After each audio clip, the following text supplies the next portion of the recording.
Dapat umanong maging accountable ang komedyante at TV host na si Vice Ganda sa pagpapalaki ng issue ng kamalditahan umano ng aktres na si Janela Salvador sa guesting nito sa noontime show na It's Showtime.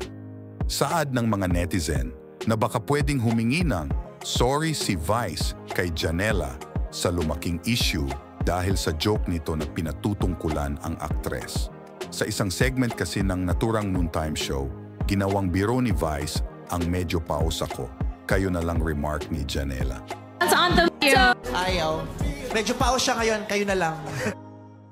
Kumalat ito na kung saan binash ng malala si Janela dahil sa attitude problem daw nito. Sa kayang ex, humingi ng sorry si Janela sa mga na-offend umano ng salita niya. Kaya naman giit ng mga netizen na dapat mag-sorry din ang komedyante sa pagsapaw nito sa issue at ginawang big deal ito. Out of all Janela Salvador's issues, we should just focus on the other side of it. Vice Ganda, Aviche Gandako, be accountable enough for what you've done. Is that ethical? Yours are intentional. Janela meant no harm.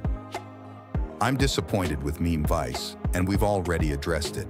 I'm sure she's aware of the situation.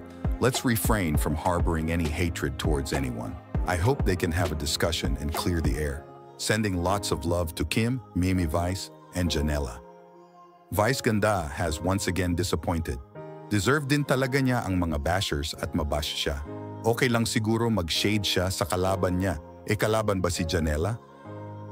Daming preach niyan ni Vice pero bali. Sila nga kung makabastos sa mga contestants nila.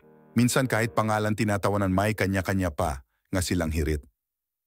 Kapag si Vice ang bumara at mangutya sa iba, okay lang at pinapaburan pa ng mga kulto niya hindi na natuto. Akala ko may character development kahit talaga anong yaman mo kung pangungutya yung ikinabuhay mo ganyan na lagi ang asal mo.